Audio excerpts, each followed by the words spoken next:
ప్రభువైన యేసుక్రీస్తు నుండి కృపయు సమాధానం మనందరికి కలుగును గాక. ఆమేన్. దయచేసి కూర్చోనండి.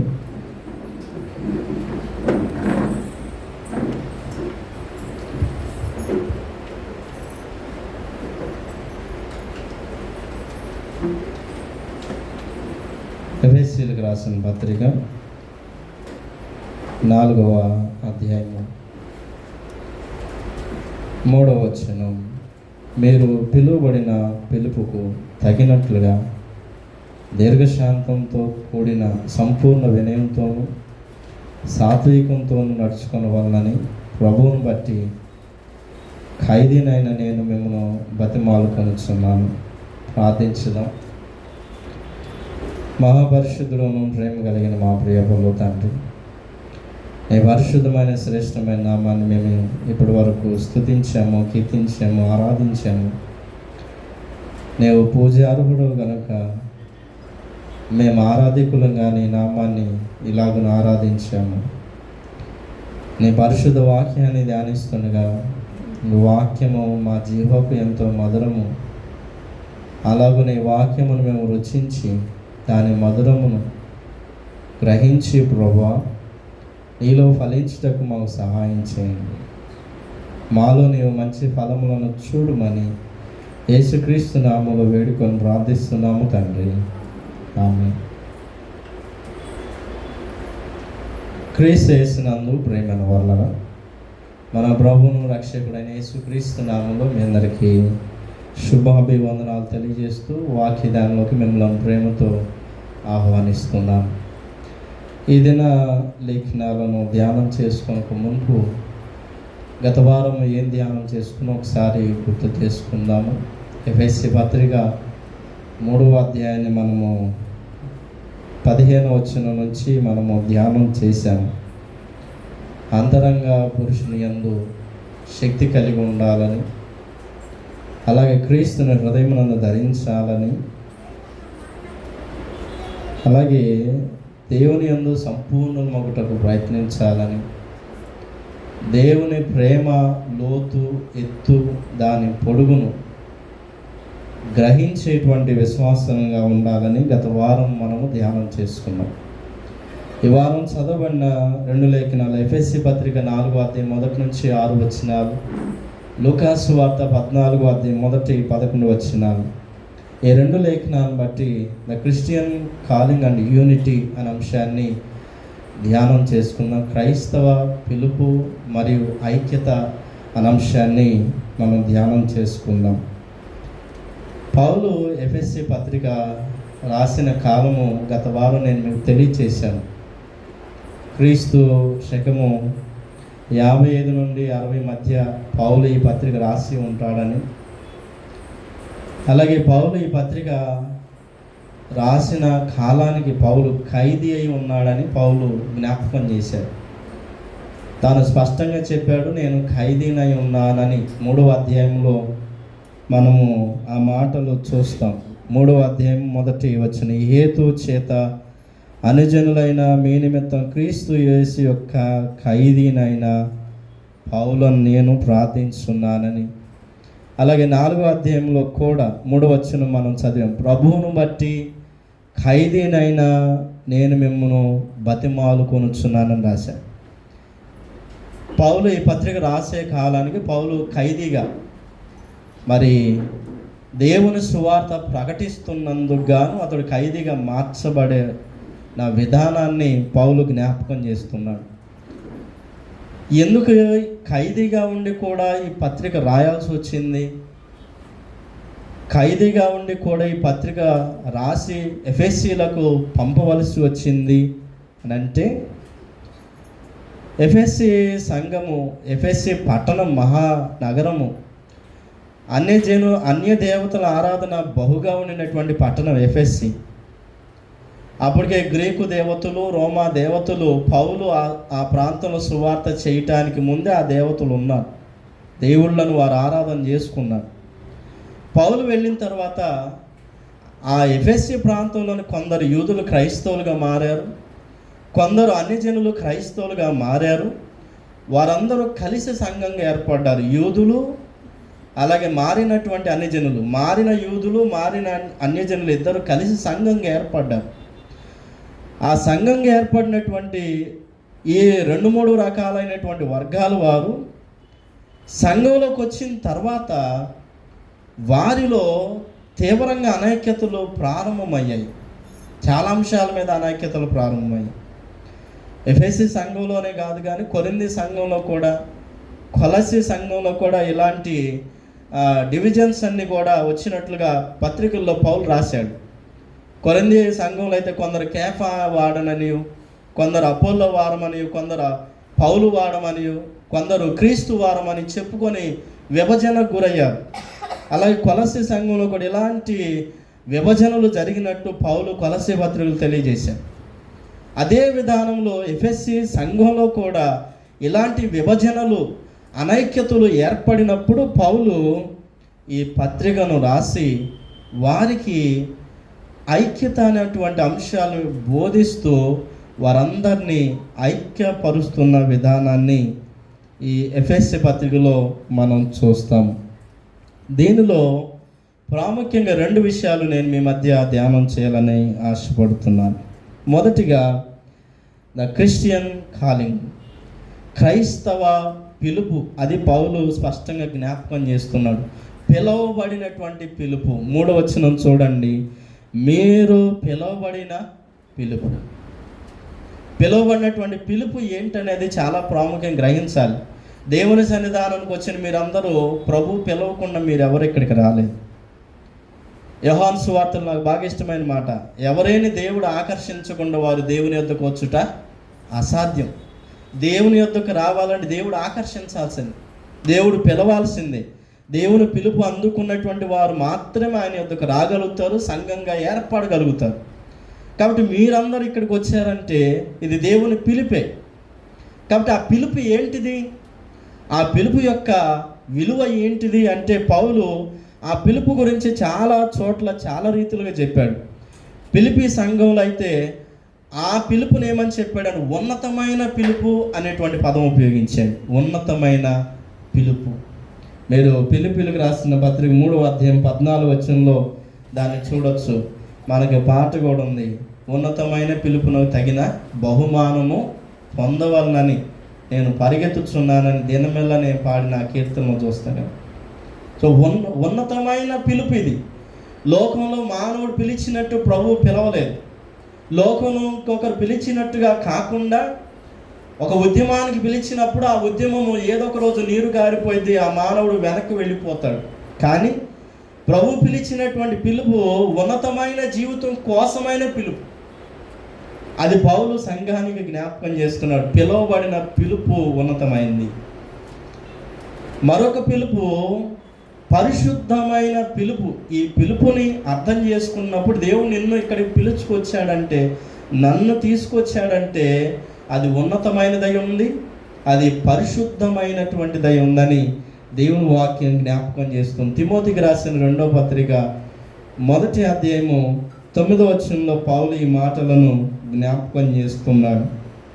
తిమోతికి రాసిన 2వ పత్రిక, క్రియలను బట్టి కాక తన స్వకీయ సంకల్పమును బట్టి అనాది కాలముననే క్రీస్తు యేసునందు మనకు అనుగ్రహింపబడినదియు, క్రీస్తు యేసును మన రక్షకుని ప్రత్యక్షత వలన బయలుపరచబడినది అయినా తన కృపను బట్టి మనల్ని రక్షించి పరిశుద్ధమైన పిలుపుతో ఆయన మనలను పిలిచాడు. ఏ పిలుపుతో పిలిచాడండి? ఉన్నతమైన పిలుపు, పరిశుద్ధమైన పిలుపుతో ప్రభు మనల్ని పిలిచాడు. ఇదేగాక హెబ్రీ పత్రికలో పౌలు అదే పిలుపు గురించి మళ్ళా మాట్లాడుతూ ఆయన మనలను పరలోక సంబంధమైనటువంటి జీవితానికి పిలిచాడంటాడు. 3వ అధ్యాయము 1వ వచనం హెబ్రీ పత్రికలో ఈ మాటను చూస్తాం. ఎందుకు ప్రభు మనల్ని పిలిచాడు, ఎందుకు ప్రభు మనల్ని ఇక్కడ దాకా చేర్చాడంటే చెబుతున్నాడు, చదవండి. ఇందువలన పరలోక సంబంధమైన పిలుపులో పాలు పొందిన కదా. ఏ పిలుపులో? పరలోక సంబంధమైన పిలుపులో పాలు పొందినటువంటి పరిశుద్ధుల సమూహంగా ప్రభు మనల్ని చేర్చాడు. అది పవిత్రమైన పిలుపు, అది ఉన్నతమైనటువంటి పిలుపు, అది పరిశుద్ధమైనది, అది దేవుని రాజ్య సంబంధమైనటువంటి పిలుపు. సో ఈ పిలుపును ఎఫెసీ సంఘం మరిచిపోయింది.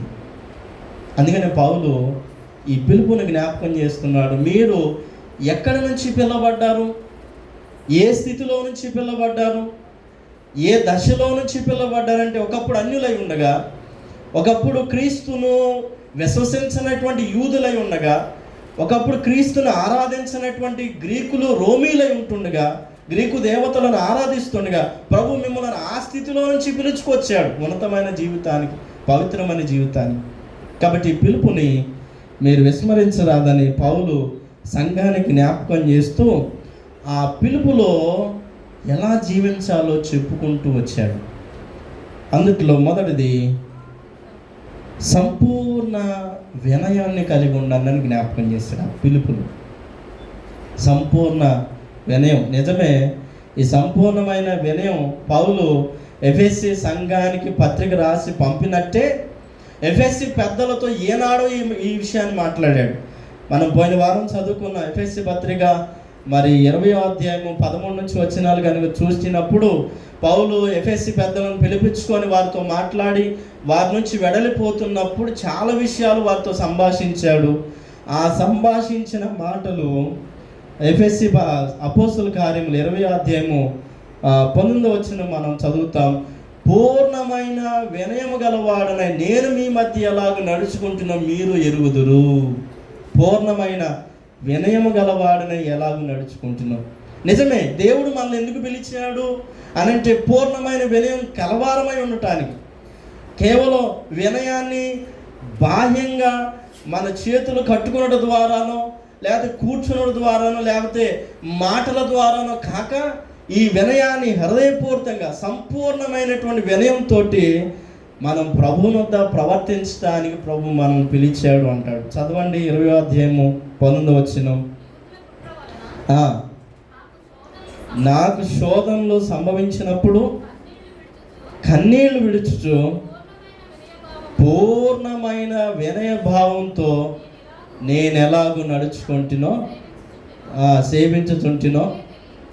కాబట్టి ఈ పిలుపు ఎందుకు? సంపూర్ణమైన వినయంగా దేవుని ఎదుట మనం ప్రవర్తించడానికి, ఆ వినయం కలిగి జీవించడానికి ప్రభు మనం పిలిచాడు. కానీ ఎఫెసీ సంఘంలో ఎలా మారిపోయిందంటే ఒకరినొకరు హెచ్చించుకోవటం, ఒకరికి పైగా ఇంకొకరు హెచ్చించుకోవటం, ఒకరికి పైగా ఒకరు గొప్పగా భావించటం. ఇలాగ ఎఫెసీ సంఘం మారినప్పుడు పౌలు ఈ మాట తీసుకొచ్చాడు. సంపూర్ణ వినయంతో నేను మీ మధ్య ఎలా ఉన్నాను మీరు చూచారు, మీరు అది కలిగి ఉన్నానని జ్ఞాపకం చేస్తాను.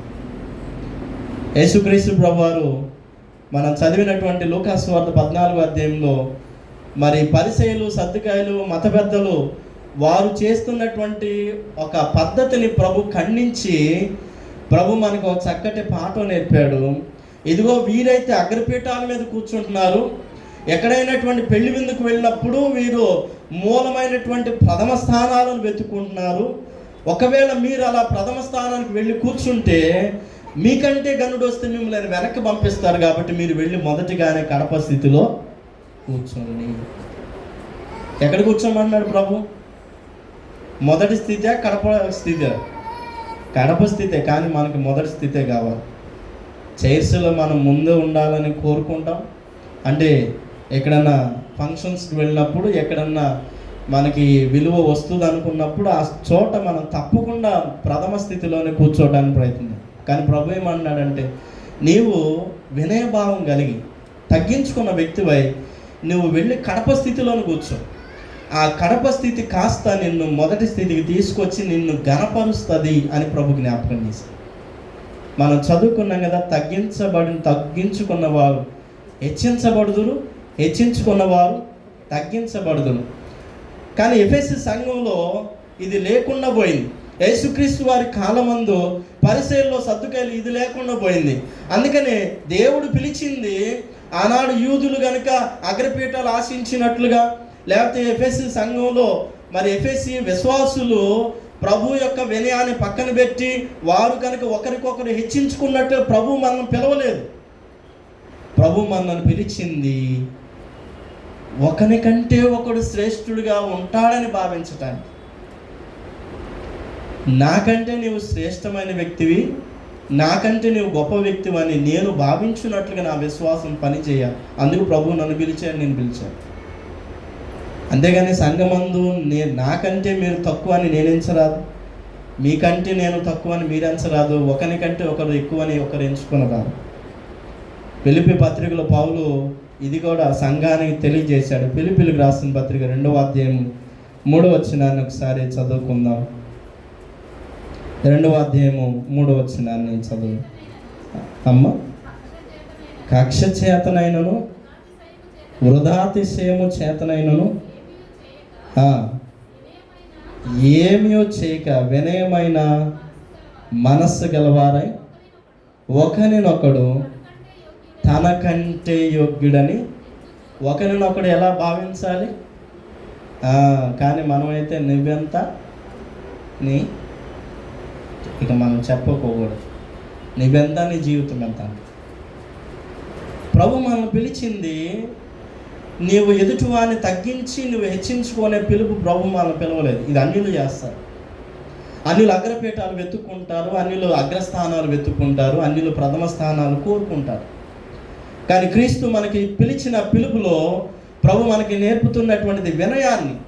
అనగా ఎలాంటి వినయం అంటే ఇది సంపూర్ణమైనటువంటి వినయం. ఈ వినయంలో ఎదుటి వారిని నువ్వు తక్కువ భావించడానికి వీల్లేదు, నీవు తగ్గించుకోనే భావించాలి తప్ప నీవు ఎవరిని కూడా తగ్గించ వీలు లేదని ప్రభు వాక్యం ద్వారా జ్ఞాపకం చేస్తుంది. అదే లోకా సువార్తలో కూడా ప్రభు మనకి నేర్పుతున్నటువంటి పాఠం, మీరు అగ్రపీఠాలు ఆశించొద్దు, మీరు పరిశీల వలె ఉన్నతమైన స్థానాలు కోరుకోవద్దు, మీరు మిమ్ములను మీరు తగ్గించుకోండి, అప్పుడు ప్రభు మిమ్ములను హెచ్చించు. సో ప్రభు మనల్ని ఎందుకు పిలిచాడు? సంపూర్ణ వినయం కలవారమై ఉన్నట్లుగా ప్రభు మనం పిలిచాడు. కానీ అతిశయించడానికో హెచ్చించడానికో ఒకరికంటే ఒకరు గొప్పగా భావించడానికి ప్రభు తన పరిచర్యలో తన విశ్వాసతలోకి మనల్ని పిలువలేదు. ఇది జ్ఞాపకం చేసుకోండి. ఎఫెసీ సంఘానికి చెప్పినట్టే మనకు కూడా చెప్తున్నాం. అలాగే ప్రభు మనల్ని ఎందుకు పిలిచాడు అని అంటే మరొక విషయాన్ని తెలుపుతున్నాడు, సాత్వికంతో ప్రవర్తించడానికి. అదే ఎఫెసీ పత్రిక 4వ అధ్యాయము 3వ వచనాన్ని ఒకసారి చదువుకుందాం. ఒకరికొకడు మీరు పిలువబడిన పిలుపునకు తగినట్లుగా దీర్ఘశాంతంతో కూడిన సంపూర్ణ వినయంతోనూ సాత్వికంతోనూ, మైల్డ్నెస్, చాలా చక్కటి పదజాలను మనం చూస్తుంటాం. సౌమ్యంగా లేకపోతే సాధుత్వాన్ని కలిగినటువంటి స్వభావాన్ని ధరించుకోవాలని, అలాంటి సాత్వికమైన స్వభావాన్ని ధరించుకున్న వారి దేవుని ఎదుట ప్రవర్తించాలని జ్ఞాపకం చేస్తాం. బైబిల్ గ్రంథంలో ఈ పదము విన్నప్పుడు మనకు ఒక వ్యక్తి తప్పకుండా గుర్తొస్తాడు. ఎవరండి? మోషే. దేవుని ఇల్లంతటిలో నమ్మకస్తుడు. ఎందుకు నమ్మకస్తుడయ్యాడు? దేవుని ఇల్లంతటిలో దేవుని యొక్క ప్రజల ఎదుట అతడు ఎందుకు నమ్మకస్తుడయ్యాడంటే 6 లక్షల జనాభాని చాలా సాత్వికంతో, మృదువుగాను, సౌమ్యంగాను, సామరస్యంగాను నడిపించగలిగాడు. కాబట్టి అతడు సాత్వికుడిగా పిలువబడ్డాడు. మనం కనీసం గృహంలో, కుటుంబ వ్యవస్థలో మనకు తెలిసినటువంటి వారితో సౌమ్యంగా, మృదువుగా లేకపోతే సాధువుగా ప్రవర్తించలేని స్థితికి వెళితే మన పిలుపునకు అర్థమే లేదు. దేవుడు మనల్ని ఎందుకు పిలిచాడంటే సాధువుగా బ్రతకమని. దేవుడు మనల్ని ఎందుకు పిలిచాడంటే సామరస్యంగా జీవించమని, సాత్వికంగాను లేకపోతే మృదువుగాను బ్రతకమని ప్రభు మనం పిలిచాడు. కానీ చాలా హార్ష్గా ఉండమనో, కఠినంగా ఉండమనో, ఒక రాయిలాగా మనం ఉండమని ప్రభు మనం పిలవలేదు. ప్రభు మనకి చాలాసార్లు చెప్పాడు, మీలో రాతి హృదయాన్ని తీసివేసి మాంస హృదయం. మాంస హృదయం ఏంటి? ఇది సాత్వికమైనది, ఇది మృదువైనది, మెత్తమైనది, ఇది సామరస్యంగా మృదువుగా అందరితో మాట్లాడగలిగి. ఒకవేళ దేవుడు నిన్ను పిలిచిన పిలుపులో నీవు కఠినంగానో లేకపోతే చాలా కర్కశంగానూ ప్రవర్తిస్తున్నావంటే అది దేవుని పిలుపుకి అర్థం లేని దానికి జ్ఞాపకం చేసుకొని, నీ పిలుపులో దేవుడు ఒకవేళ అలాంటివి చూడకుండా నీవు సాధువుగా, మృదువుగా, సాత్వికంగా మారటానికి నువ్వు సరి చేసుకోవాలి. ఇది దేవుడు పిలిచిన పిలుపు, సాత్వికంగా ఉండటానికి. ఇంతేకాకుండా దేవుడు మనల్ని ఎందుకు పిలిచాడు అని అంటే పౌలు మరొక మాటను జ్ఞాపకం చేస్తాడు.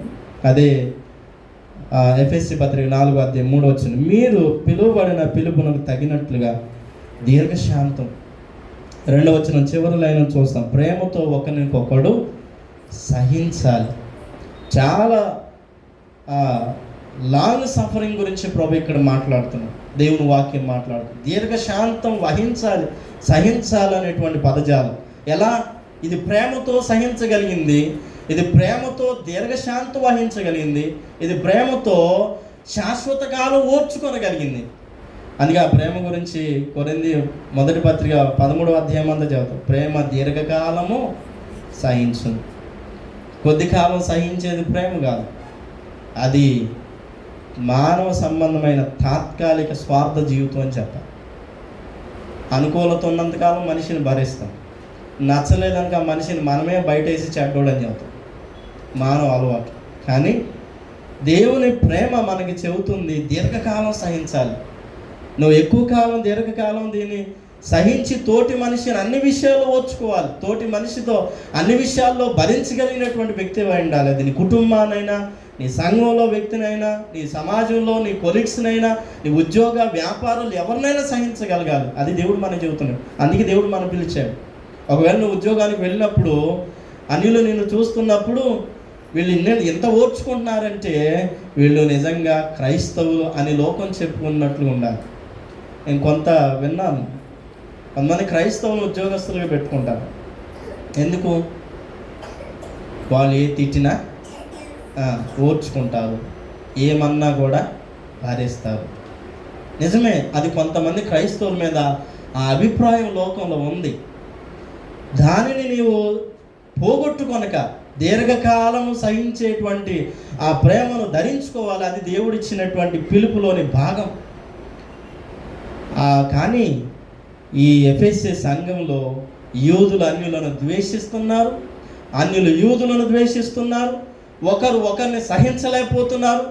అన్యుడేమో యూదుణ్ణి నువ్వు యూదుడు అని వారిని కించపరిచి మాట్లాడుతున్నారు. యూదులేమో అన్యులను నీకు సున్నత లేదని మేము మొదటిగా క్రైస్తవులమని వారు అన్యులను కించపరిచి సహించలేకపోతున్నారు. ఇలా ఒకరికొకరు ద్వేష భావాలు పెంచేసుకున్నారు.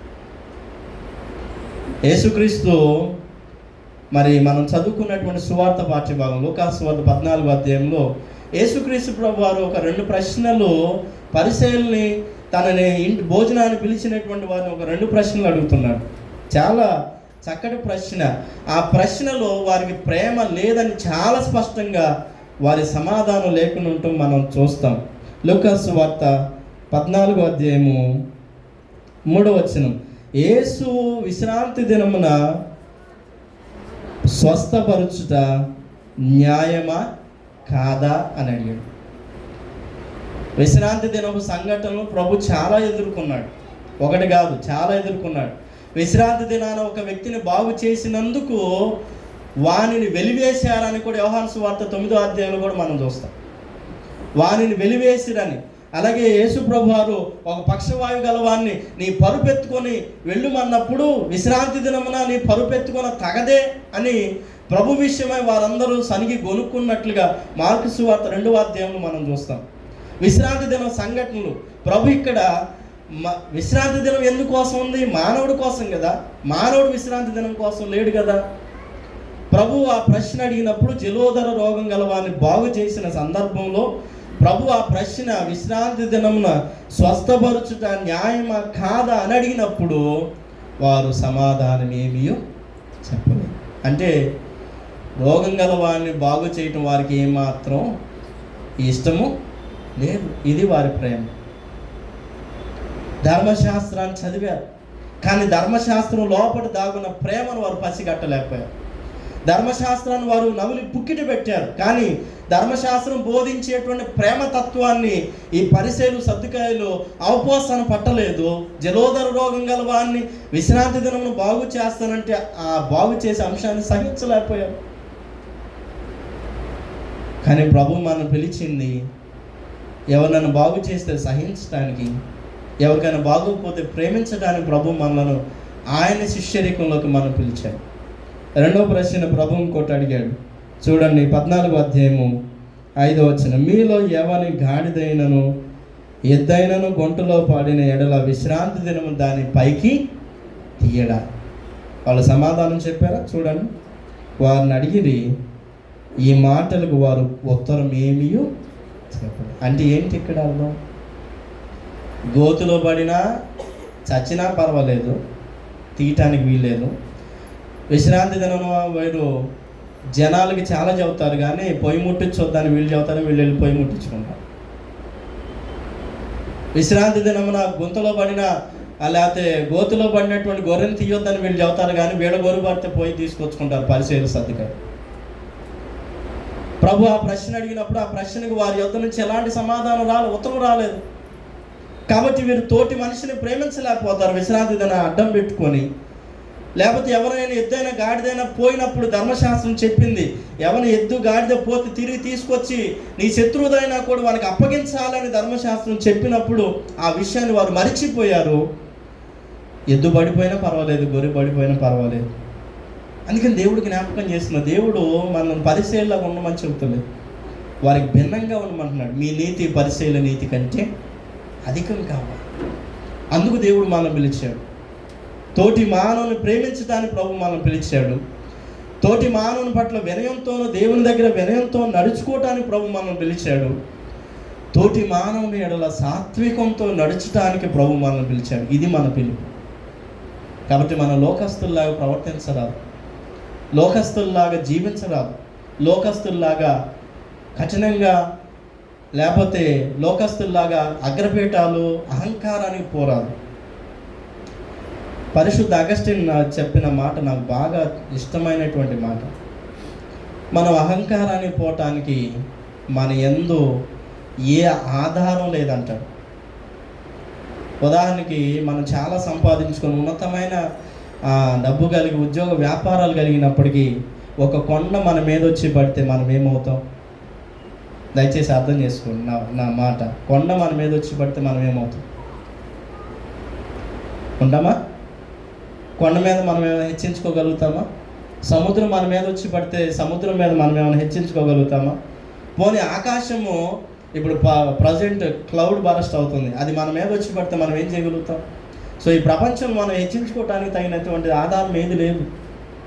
మనకంటే గొప్పవి, మనం నలపగలిగినవి, మనం అణచగలిగినవి సృష్టిలో చాలానే ఉన్నాయి. అందుకని తోటి మానవుని పట్ల వినయంగా నడుచుకున్నటయు, సాత్వికంగా ప్రవర్తించుటయు, ప్రేమ కలిగి సహించుటయు ఉండుటకై దేవుడు మనల్ని పిలిచాడు. ఆ పిలుపు తగిన జీవితం జీవించాలి. ఇది దేవుడు మనం పిలిచినటువంటి పిలుపు.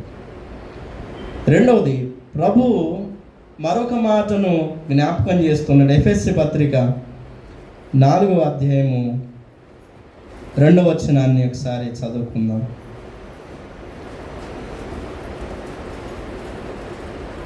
ఆత్మ కలిగించు ఐక్యమును కాపాడుకొనుటకు, యూనిటీ ఆఫ్ ద స్పిరిట్. ఆత్మ యొక్క ఐక్యత ఏంటి? ఆత్మ యొక్క ఐక్యత వన్నెస్, ఏకత్వం. ఐక్యత అంటే అందరం కూడి ఐక్యతంగా పాట పాడటాన్ని మనం ఐక్యతగా భావించవచ్చు, కానీ ఐక్యత కాస్త ఏ రీతిగా మారాలంటే ఆత్మ చేసే పని మానవుల మనసంతా కూడా ఏక మనసుగా మారుస్తుంది. నేను మీ అందరి ముందు ఒక విషయాన్ని ఉంచుతాను. తండ్రికి కుమారుడు వేరై ఉన్నాడా? దయచేసి చెప్పండి, వేరై ఉన్నారా? కుమారుడికి పరిశుద్ధాత్మ వేరై ఉందా? పోని ముగ్గురు ఎవరికి వేరుగా వారు ఉన్నారా? లేరు కదా. తండ్రి, కుమార, పరిశుద్ధాత్మ, త్రియేక దేవుడు. తండ్రి ఏది తలంచాడో కుమారుడు అది జరిగించాడు. కుమారుడు ఏది లోకమందు ప్రకటించాడో అది పరిశుద్ధాత్మ లోకమందు బలపరుస్తుంది. అనగా ఏకభావమే, ఏక తాత్పర్యమే పరిశుద్ధాత్మ చేసేటువంటి పని. కాబట్టి ఈ పరిశుద్ధాత్మ మనలో ఐక్యతను పుట్టించాలి, అనైక్యతలు కాదు. యూదులు అన్యులు, లేకపోతే అన్యులు క్రైస్తవులు, లేకపోతే యూదులు క్రైస్తవులు, ఇలాంటి భేదాభిప్రాయాలు పుట్టించేది పరిశుద్ధాత్మ కాదు. పరిశుద్ధాత్మ ఏనాడు మన యందు ఐక్యతను పుట్టించింది. ఆ ఐక్యతను కాపాడుకోమని జ్ఞాపకం చేస్తుంది. అదేనా చెబుతుంది 2వ వచనం, ఆత్మ కలిగించు ఐక్యతను కాపాడుకొనుట యందు శ్రద్ధ కలవారమైన. నిజమే, ఆత్మ కలిగించేటువంటి ఐక్యత చాలా శ్రద్ధగా కాపాడుకోవాల్సిన అవసరం ఉంది. ఎలా కాపాడుకోవాలి అని అంటే, ఆత్మ మనల్ని ఎలాగ నిలుపుతుంది, ఎలా కాపాడుతుంది, ఎలాగ ఐక్యపరుస్తుంది అంటే కొన్ని విషయాలు మనకి చెప్పుకుంటూ వచ్చాయి.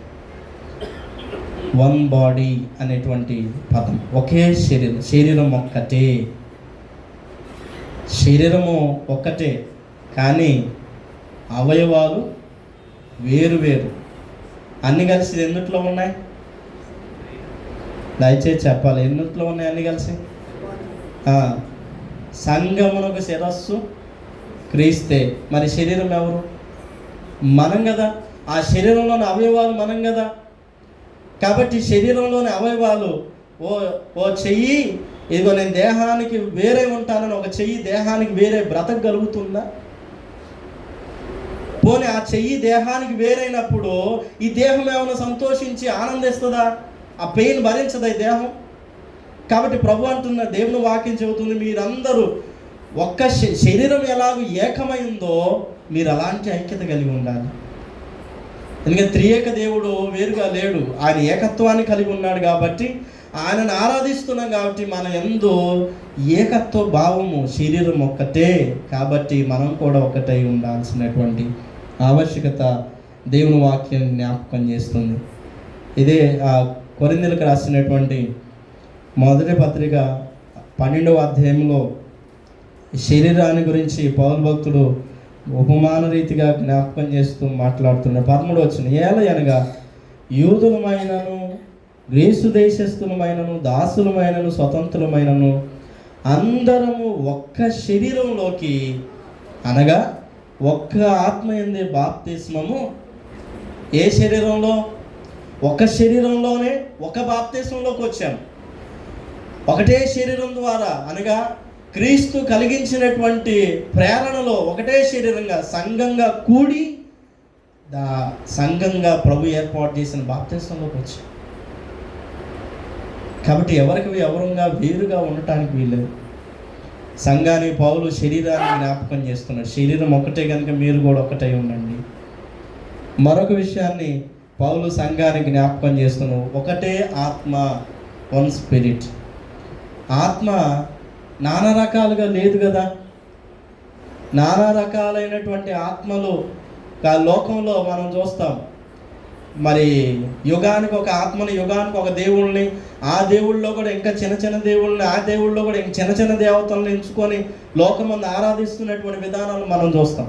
కానీ మనము కలిగి ఉన్నటువంటిది ఒకటే ఆత్మ. ఈ ఆత్మ మనలో నూతన పరుస్తుందని పౌలు జ్ఞాపకం చేస్తాడు. తీతుకు రాసిన పత్రిక 3వ అధ్యాయము 5వ వచనాన్ని ఒకసారి చదువుకుందాం. తీతుకు రాసిన పత్రిక 3వ అధ్యాయము 5వ వచనం, మనము నీతిని అనుసరించి చేసిన క్రియల మూలంగా కాక తన కనికరం చొప్పుననే పునర్జన్మ సంబంధమైన స్నానం ద్వారా పరిశుద్ధాత్మ మనకు నూతన స్వభావము కలుగు చేయటం ద్వారా మనం రక్షించని ఈ పరిశుద్ధాత్మ ఒకటే. ఈ పరిశుద్ధాత్మ ఒక్కటి మాత్రమే మనల్ని నూతనపరచగలిగింది. నూతనమైన భావాలను మనలో ఎందుకు పుట్టించి పునర్జన్మ సంబంధమైన స్నానం ద్వారా మనం రక్షించగలిగింది పరిశుద్ధాత్మ ఒకటని పౌలు జ్ఞాపకం చేస్తాడు. అంతేకాకుండా పరిశుద్ధాత్మ ద్వారా తప్ప ప్రభువునిగా గుర్తించడం సాధ్యం కాదంటాడు పౌలు. నువ్వు దేవుణ్ణి గుర్తించాలంటే, నువ్వు ప్రభువుని గుర్తించాలంటే, ఈయన క్రీస్తు, ఈయన నేను ఆరాధిస్తున్నానని గుర్తించడానికి పరిశుద్ధాత్మ తప్ప నువ్వు ఎవరో ఇంకా వేరే విధానం గుర్తించలేవని చెప్తాడు. చూడండి, కొరింథీయులకు రాసిన మొదటి పత్రిక 12వ అధ్యాయం 3వ వచనంలో ఈ పరిశుద్ధాత్మ దేవుణ్ణి గుర్తించినట్లుగా చేస్తుందండి, ప్రభువుని గుర్తించినట్లుగా. ఎందుచేత దేవుని ఆత్మ వలన మాట్లాడువాడు ఎవడును యేసు శాపగ్రస్తుడని చెప్పడనియు, పరిశుద్ధాత్మ వలన తప్ప ఎవడును యేసు ప్రభు అని చెప్పలేడని మీకు. కాబట్టి పరిశుద్ధాత్మ యేసు క్రీస్తుని ప్రభుగా గుర్తించినట్లుగాను, అలాగే పరిశుద్ధాత్మ మనలో నూతన స్వభావాన్ని పుట్టించినట్లుగాను, అలాగే ఈ పరిశుద్ధాత్మ మన జీవితాలకు సంచ కరువుగా పనిచేస్తుంది.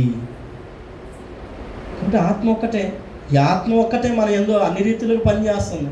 అది సంచి కరువుగా ఉంటుంది, ప్రభువును గుర్తించినట్లుగా చేస్తుంది, మనల్ని నూతన పరుస్తుంది, మన జీవితాలను చక్కదిద్దుతుంది, మన జీవితాలను ఈ పరిశుద్ధాత్మ ముద్రించి ఇతను విశ్వాసి అని కూడా చెప్పగలిగింది ఈ పరిశుద్ధాత్మ.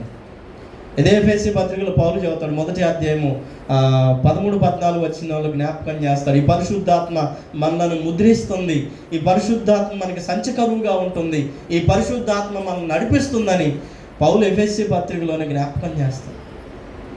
కాబట్టి ఆత్మ కలిగించే ఐక్యతలో ఆత్మ ఒక్కటే, శరీరము ఒకటే. మరొకటి పౌలు జ్ఞాపకం చేస్తాడు, ప్రభు కూడా ఒకటే. దీని కురియోస్ అనేటువంటి పదం, గ్రీకు పదం వాడారు. ఎందుకు పౌలు ఈ మాట చెబుతున్నాడు అని అంటే, అన్ని జనులైనటువంటి ఎఫెసీలో గ్రీకు దేవుళ్ళను ఆరాధన చేసి రోమీల దేవుళ్ళను ఆరాధన చేసి వచ్చారు. వచ్చినటువంటి వారు ఎక్కడ సాతాను ప్రేరణ చేత దేవుడు కాని దాన్ని కూడా యేసు ప్రభు అని చెప్తారో అని భయపడి, ఒకవేళ యేసు ప్రభు వారిని కాని వస్తువును కూడా తీసుకొచ్చి ఇది యేసు ప్రభు వారు అంటారేమోనని పౌలు భయపడి ప్రభు ఒక్కడే అని చెబుతూ ప్రారంభం చేశారు. ఎందుకంటే సాతాను మనల్ని ఏం చేస్తాడంటే, వెలుగుదూత వేషం ధరించుకొని వచ్చి దేవుడు కాని దాన్ని కూడా దేవుడు కానీ యేసు ప్రభు వారి కానీ చూపిస్తాడు. నేను చాలామంది దగ్గర ఒక మాట విన్నాను. ఏంటి ఆ మాట అంటే, అందరు చెప్పేది వాక్యమే కదా అంటారు. అవునా? ఎవరు చెప్పినా వాక్యమే, ఎవరు చెప్పినా వాక్యమే. ఇదే సాతాను మనలో కలుగు చేసినటువంటి ప్రేరణ. సాతాను మనలో కలుగు చేసింది ఎవరు చెప్పినా దేవుని వాక్యమే అనటం ప్రారంభం చేసింది. కానీ లోకమందు ప్రభు పేరు చెప్పుకొని వచ్చిన బోధలు ఎన్నో, అది గుర్తించండి అన్న. ప్రభు ఒక్కడే కానీ ప్రభు పేరు చెప్పుకొని వచ్చిన బోధలు చాలా ఉన్నాయి. ప్రభు పేరు చెప్పుకొని వచ్చినటువంటి దారులు, వ్యక్తులు చాలామంది ఉన్నారు. ప్రభు చెప్పలేదా, నా నామం పేరట అనేకులు మీ యొద్దకు వచ్చారు. అందుకని ఇలాంటి సంఘటనలు సంఘంలో జరుగుతాయని పౌలు ఏమంటున్నాడంటే, ప్రభు ఒక్కడే, ఇంకా ప్రభువులు వేరు లేరు, మనకి నానా రకాల బోధలు లేవు. అందుకని మీ మధ్యకు తోడేళ్ళు వచ్చి మిమ్మల్ని ఎత్తుకుపోకున్నట్లుగా ఓ ఎఫెసీ సంఘం మీరు చాలా జాగ్రత్తగా ఉండండి. ఎఫెసీ పెద్దలకు పౌలు ఈ మాటలు చెప్పాడు. అపోస్తల కార్యములు 20వ అధ్యాయము, అతను వెళుతూ నేను మీ విషయమై భయపడుతున్నాను, ఎందుకంటే మీ మధ్య వచ్చి తోడేళ్ళు వచ్చి మిమ్మల్ని ఎత్తుకొని పోతాయని భయపడుతున్నాను అంటాడు. చూడండి 20వ అధ్యాయము 19వ వచనం నుంచి చదువుకుందాం. అపోస్తల కార్యములు 20వ అధ్యాయం 19వ వచనం, నేను వెళ్ళిపోయిన తర్వాత క్రూరమైన తోడేళ్ళు మీలో ప్రవేశించునని నాకు తెలియను, వారు మందను కనికరింపరు, మరియు శిష్యులను తమ వెంట ఈడ్చుకొని పోవాలని వంకర మాటలు పలుకు మనుషులు మీలోనే బయలుదేరు. ఇది పౌలు భయం. అందుకని పౌలు సంఘానికి ఏం చెబుతున్నాడంటయ్యా, వంకర మాటలు చెప్పేవారు వస్తారు, తోడేళ్ళు లాంటి వారు వస్తారు, యేసుక్రీస్తు నామం పేరటనే మీ మధ్యలోనే బయలుదేరుతారు. కాబట్టి ప్రభు ఒక్కడే, జాగ్రత్త. ఆత్మ కలిగించే ఐక్యతలో ప్రభు ఒక్కడని జ్ఞాపకం చేసుకున్నాం. మరొక విషయము, వన్ ఫెయిత్, విశ్వాసం ఒకటే, విశ్వాసాలు వేరుగా లేవు. మన విశ్వాసం ఎవరి మీద చెప్పండి అండి, దయచేసి ఎవరి మీద మన విశ్వాసం చెప్పాలి, త్వరగా చెప్పి ముగిచ్చేస్తా. ఎవరి మీద అంటే, నీ విశ్వాసం దేవుని మీదే, నా విశ్వాసం, మరి విశ్వాసం ఒకటే కదా. నేను విశ్వసించిన క్రీస్తు మీదే, నీవు విశ్వసించిన క్రీస్తు మీదే, నీవు విశ్వసించిన ఈ సువార్త ప్రకటన మీదే, నేను విశ్వసించిన ఈ సువార్త ప్రకటన మీదే కదా.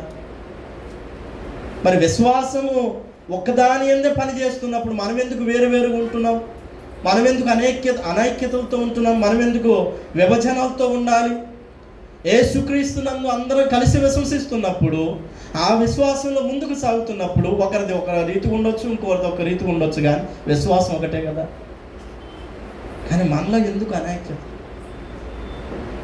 సంఘంగా చేరుతామే కానీ ఒకరికొకరు పడదు, సంఘంగా కూడుకుంటామే కానీ ఒకే విశ్వాసం మీద నడుస్తామే కానీ ఒకరికొకరు పడనటువంటి పరిస్థితులు ఎఫెసీ సంఘంలో పనిచేస్తుంది.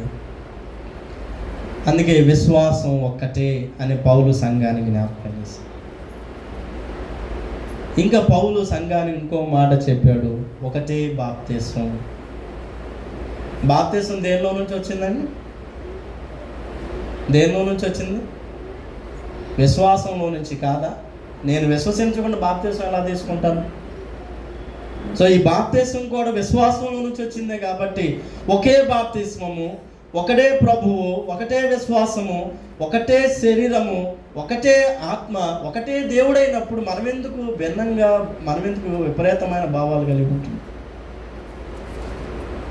కాబట్టి ఈరోజు ఎఫెసీ సంఘానికి ప్రభువు జ్ఞాపకం చేస్తున్నట్టే మనం కూడా ఆయన తన మాటలతో జ్ఞాపకం చేస్తున్నాడు. ఎందుకు ప్రభు మనం పిలిచారు? ఇక్కడ కూర్చున్న మీ అందరూ ప్రభు పిలుపులో ఉన్నటువంటి వారే. ఆ పిలుపులో నీవు నేను వినయంగా ప్రవర్తించడానికి, నీవు నేను తోటి మానవుని పట్ల సాత్వికంతో నడుచుకోవటానికి, నీవు నేను తోటి మానవుని పట్ల దీర్ఘశాంత ప్రేమతో వహించడానికి, సహించడానికి దేవుడు మనల్ని పిలిచాడు కదా. ఎందుకు ప్రభు మనల్ని ఇక్కడికి పిలిచాడు అంటే ఆత్మ కలిగించే ఐక్యతలో మనం దృఢపరచబడటానికి ప్రభు మనల్ని పిలిచాడు. ఎవరికి వేరే ఉండటానికి వారు కాదు. ఒకరికొకరు వేరైపోయి మనం దేవుని ఆరాధిస్తున్నామని చెప్పుకుంటే పెద్ద అబద్ధం ఇది. ప్రభు అప్పుడు అంటాడు, నాకు వేరుగా ఉండి మీరేమీ చేయలేదు. ద్రాక్షవల్లి ఆయన, తీగలు మనము. ద్రాక్షవల్లి ఒకటే, అందుట్లో నుంచి వచ్చిన తీగలన్నీ మనం. కాబట్టి ఒక తీగ మరొక తీగను కించపరచరాదు, చిన్న చూపు చూడరాదు, ద్వేషించరాదు, శోధించరాదు, శత్రుత్వ భావాన్ని కలిగి ఉండరాదు. అందరూ ఐక్యత కలిగి ఆ తీగలో నుంచి, ద్రాక్షావళిలో నుంచి వచ్చేటువంటి ఆ సారమును తీసుకొని ఫలభరితంగా ఫలించాలి. కానీ ఇలాగ మనలో భేదాభిప్రాయాలు కలిగి సాతాను శోధనలో పడితే దేవుని తీర్పుకు లోనవుతాము. పౌలు ఒక్క మాట చాలా స్పష్టంగా చెప్పాడు, మనందరికంటే పైన ఉన్నవారు ఒకరు ఉన్నారు, ఆయన ప్రభు అయిన క్రీస్తు. అందరూ ఆయన ఆయన ఆయన పాదములు ఎదుకు రావాల్సిందే, అందరూ ఆయన తీర్పు కిందకి రావాల్సిందే, అందరూ ఆయన యొక్క మాట కిందకు తప్పకుండా రావాల్సిందే. కాబట్టి నీ పిలుపును గ్రహించుకో. దేవుడు నిన్ను పిలిచినటువంటి పిలుపులో ఐక్యత మిస్ అవుతుందేమో, నీ పిలుపులో వినయం పోతుందేమో, నీ పిలుపులో సాత్వికము పోయి కర్కశత్వం, కఠినత్వం వచ్చిందేమో, నీ పిలుపులో తోటి మానవుని సహించడం మానేసేవేమో, నీ పిలుపులో ఈ శరీరం ఒకటే, ఆత్మ ఒకటే, బాప్తిస్మం ఒకటే అనే సంగతులు మరిచేవేమో, పిలుపు వృధా అవుతుంది. కాబట్టి ప్రభువు నన్ను పిలిచిన పిలుపు అంటే మీరేమనుకుంటారని సేవకులకు సంబంధించిన అంశం అనుకుంటారు. సేవకులకు సంబంధించిన అంశం అంటే చెప్పాలి దయచేసి. పిలిచిన అంశము సేవకులకు సంబంధించిందేనా? దేవుడు ముందుగా ఎవరిని ఎంచానో, ఎవరిని అనుకున్నాడో, ఎవరిని భావించాడో వారిని మాత్రం పిలిచాడు.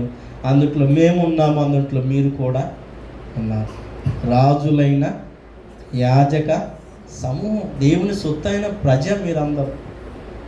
ఇది మర్చిపోతే ఎట్లా? మనమందరం ఇది విస్మరించకుండా దేవుని సొత్తైన ప్రజలుగా పిలువబడ్డామని ఆయన యొక్క పరిశుద్ధతలో, పవిత్రతలో, వినయంలో, సాత్వికంలో మనం చక్కగా ఆ పిలుపు తగిన జీవితాన్ని జీవించుదాం.